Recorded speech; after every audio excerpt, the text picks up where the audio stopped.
In this week's video we're making crispy deep fried camembert. This is a really easy appetizer, snack or starter to make in the festive season, and they take very little time to prepare and cook. The prep time takes around 10 minutes and the cooking takes less than 5. I serve mine with cranberry sauce, but they'd be good with almost anything. You've got the crispy deep fried breaded coating on the outside, and creamy melted camembert cheese on the inside. If you're looking for something to make for a Christmas party, you should definitely try these. Here's how we make them. So first we need a 250 gram wheel of camembert cheese. It's best to use a camembert that's slightly firm, but if yours is really gooey, you can chuck it in the freezer for 30 minutes or so before cutting it up.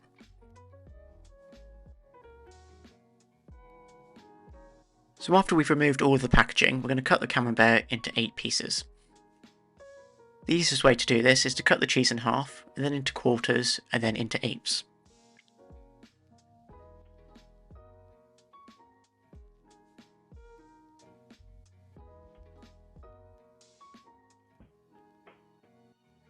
Then once we've done that, we're going to pop the wedges of cheese onto a tray and set them to one side.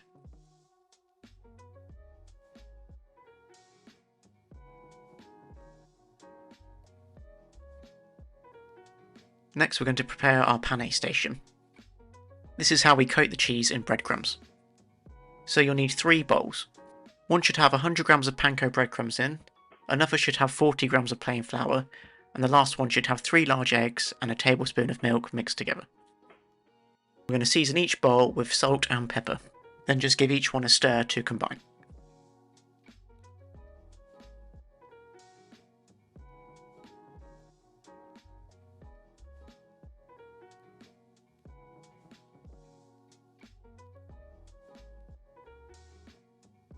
So to coat the cheese in breadcrumbs, we're going to take a piece of cheese and roll it in the flour. Then we're going to dip it into the beaten egg and let any excess drip off. It's best if you use one hand for the flour and breadcrumbs and the other for the egg.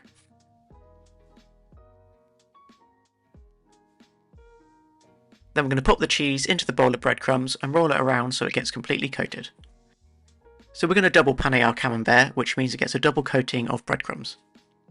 So once the cheese is coated in breadcrumbs, we dip it back into the egg and then roll it in breadcrumbs for a second time. This gives the cheese a thicker coating of breadcrumbs, which means it won't leak out as it fries.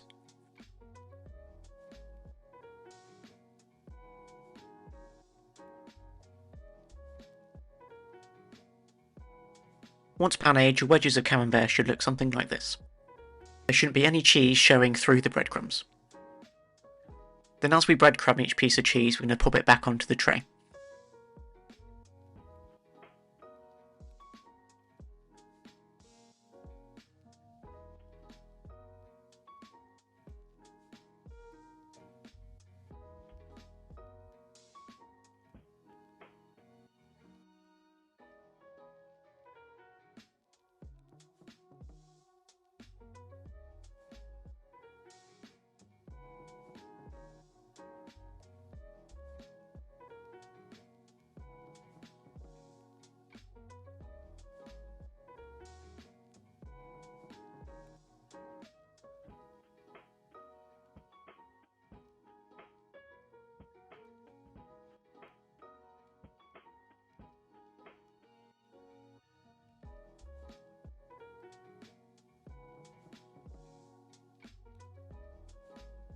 So once all our cheese is coated in breadcrumbs, we're going to chill them in the fridge until we're ready to cook them. So when you're ready to fry the cheese, you need to preheat a deep fat fryer to 180 degrees Celsius or 356 degrees Fahrenheit. I find that it's best to use a digital food probe to double check the temperature of the oil, as domestic fryers aren't always accurate. And if you haven't got a fryer, you could use a pan of oil warmed up on the stove. Then once the oil is up to temperature, it's literally just a case of adding in the cheese and frying them for 2 to 3 minutes until the breadcrumbs are crispy and a deep golden brown. You might need to do this in batches depending on the size of your fryer.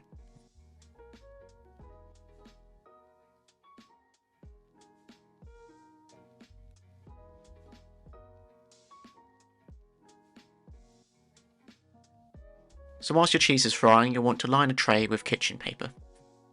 We'll be using this to drain the camembert on once it's fried.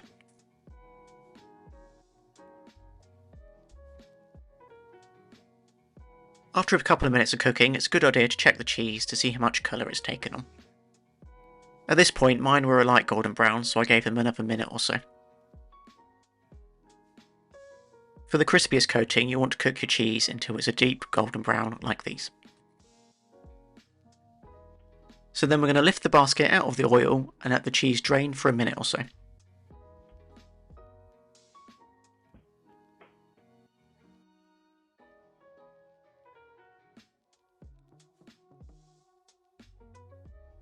Next, we're going to transfer the cheese to the tray that's lined with kitchen paper.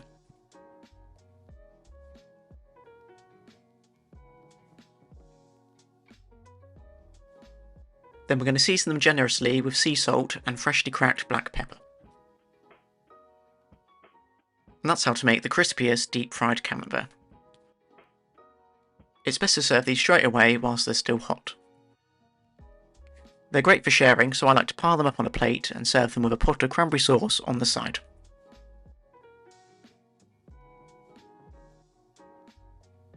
The full written recipe for these can be found on my blog, saltbuttersmoke.com. There's also a whole collection of festive recipes, including main courses, sides, starters and desserts to serve on Christmas Day, as well as loads of baking recipes that make perfect gifts. And if you've enjoyed this video, don't forget to like and subscribe, and I'll see you next week for another recipe. And we'll see this video out with a couple of cheese pulls.